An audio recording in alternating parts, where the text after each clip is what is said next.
All right, everyone. So today I will be going straight to the tactics that I actually worked on, that I discovered recently, and I've been using in a new save that has been giving me results. I actually make use of it in a one of my Man United save, and the results were actually impressive. And then I started to use it with a smaller team, and I had, and I can call this an impressive result because it's actually a mid-table side. This is Hamburg that was just promoted to the German league. So as you can see, um, in the Pokal Cup, we had a 9-0 victory against Mönchengladbach 3, and St. Pauli draw. Actually lost to Bayern, which is expected, and had a draw in most of it. As you can see for the table, we are mid-table. After 9 games, we have 11 points, and 11 points, 2 wins, 5 draw, 2 losses. So I think it's actually good. Really lost to Bayern and Wolfsburg, and for most of the matches, we're actually dominating. We're actually dominating, but that's that. Let's go straight to the tactics. Actually, it's a 4-3-3 style of play. It's a 4-3-3 style of play that centers. It's actually a style of play that I try to create, that tries to create central overloads, in the sense that we try to congest the central areas of the pitch, and most of the play are centered in the middle of the pitch, either from the build up to the progressions, mid block, or you can see the progression stage, and as well as the final third area. So, and it tries to make, it focuses on making the players compact, in the sense that they are as close to each other, which in turn tends to create more passing options or easier passing options. And even when they lose the ball, they tend to press and get it back immediately. So that's just what these formation centers are about. This is the combined view. Again, it's kind of looking awkward, but it's a 4-3-3 in possession and out of possession view. Easy out of possession. We actually went for a, I don't know what they will call this. I think this is a 4-2-3-1 formation. So let's just say like that. Okay, so let's go straight to the. Okay, I think I can go to the visualizer and show you how it looks like. Doing build up phase, it looks something like this. Progression stage, it looks something like, you can see how close and compact the team is in the central position. This just to create easier passing options. As you can see, my fullbacks are actually in the midfield playing as play. I I actually selected them as playmaking wing backs, and you can see my two number eights are fairly advanced playmakers. And for my two wingers act as a way of stretching the pitch and not just making it look central. They try to provide width.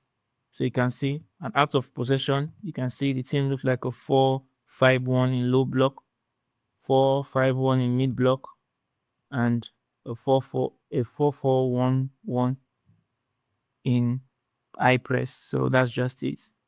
So let's go to team shape. So for in possession, we decided to go for mentality, attacking mentality, which I tend to use in order to make the team faster and more progressive with the ball. So for our two, starting from the back, we decided to go with a ball playing goalkeeper, and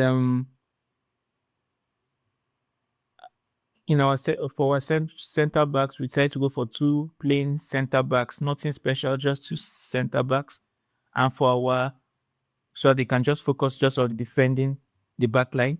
Then for our two wing backs or full backs, we decided to go for the playmaking wing backs. Now, this playmaking wing backs, as you can see here, you can see the way it progresses with the ball. It tends to come into central positions and help in midfield doing build up or progression phase. And most times, you can still see him fall back. You can still see him attack the what do they call this again? Sorry, it's gone out of my head.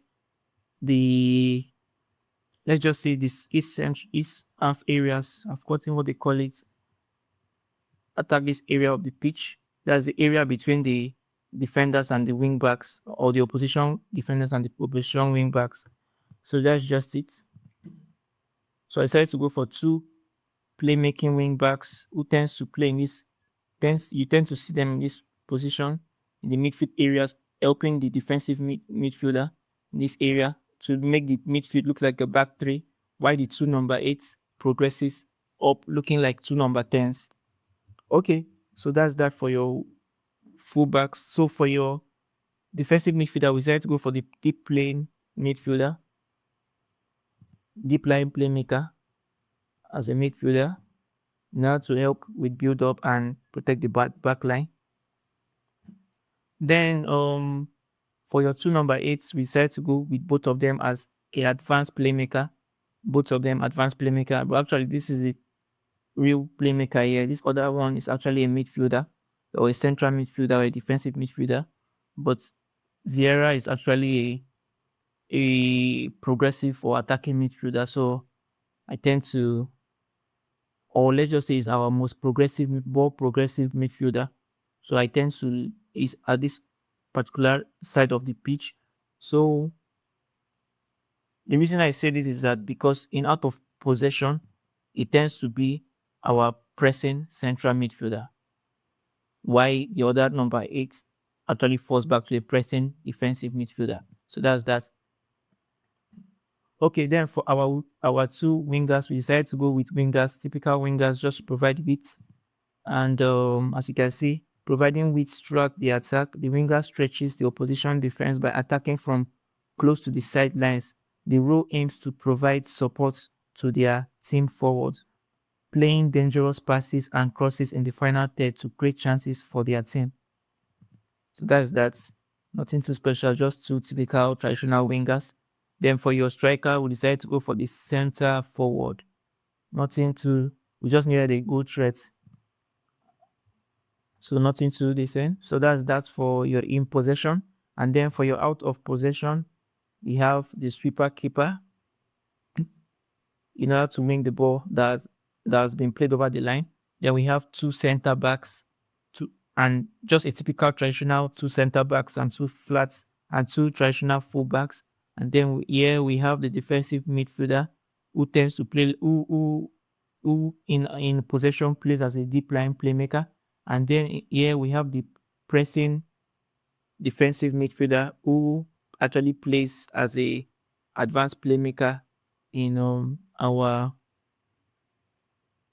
in possession shape. And then we have the pressing central midfielder who plays as a advanced playmaker in our in possession shape, but is the most progressive is like a ball progressor. And then we have two wide midfielders who are actually our wingers in possession, and out of position they play as wide midfielders. And then we still have our center forward who still remains a center forward in possession as well. And like I've showed you before. Okay, team shape. Then let's go to the both side. You can see how the team looks like in both in possession and out of possession. So that's just it. We play a 4-3-3 in possession with our fullbacks actually pushing up to this area and attacking the half spaces. Yeah, that was the word I was looking for. Attacking the half spaces here. And sometimes you see them even burst in, having that quick dash with the ball in order to attack in the final third. So, because if we have gone with I believe that if we have gone with the inside wing back, it tends from instruction, it said the holds position and moves into the DM, inside to the DM. But this other playmaking wing back actually moves into the DM, move inside to DM, but is more expressive. So we tend to see him attack the half spaces, while your typical inside wing back would have just stick to the central position. Okay, so that's that. Why your two wingers actually stretch the pitch. So like you can see in our visualizer, like I showed you earlier. You can see from build up, you can see how it looks like. Then doing progression, you can see the wingers actually stretching the pitch, and your ball playing, your wingers actually coming down to midfield, and then you have your advanced, your two number eights actually being playing as advanced playmakers, pushing higher. In progression, you can see actually pushed more higher. Then in the final third, you can see that's how central and that's how compact the team is in order to create that central overload. So that's that. So let's go to instructions. Okay, out of possession. Okay, I've showed you this earlier. You can see. Then for instructions, you can see. Okay, for instructions, let's team shape, team instruction. Okay, for this you can see line of engagement. For out of possession, line of engagement, we went for the high press. Defensive line, we went for the much higher. Defensive line behavior, we went for the step up more. In order to make your, by pressing, going for step up more, you encourage your backline to keep a very high line as possible, thereby pushing as close as possible to the center, to the central midfielders, thereby closing the gap between them and the central midfielders. And it's more easier, especially when you are playing a possession type of football, because it's a possession type of football that we are playing. So for tackling, we decided to go for stay on feet, but it's left to you. You can decide on that. But I don't like having, because most time I use a smaller team, I might end up getting more penalty called against my team or red card also. Then for defensive transition, went for counter press. Then for much trigger press, went for much more often. That's for out of possession. But now we'll go to the all instruction. For in possession, passing directness went for shorter. Tempo went for higher. Time wasting went for less often. Attacking transition went for counter attack. Attacking width went for much narrower. You have the option of going for narrower, standard, wider, much wider, but we decided to go for the extreme, much narrower. Okay, play for set piece, went for keep ball in play. Dribbling went for encourage. Supporting runs went for balance between the underlap and the overlap. Goalkeeper distribution went for to center backs. Goal kick went for shots. Build up strategy went for play through press. That is meaning that no matter how much the opposition press us, we still build from the back. Creative freedom went for more expressive. Progress through, we decided to progress through means we decided to play. Most of our balls will be in the central areas because as much as our team tends to be narrow, we decide to build from the central position, thereby making the central areas our strongest points. Pass reception went for balance. Patience went for walk ball into box.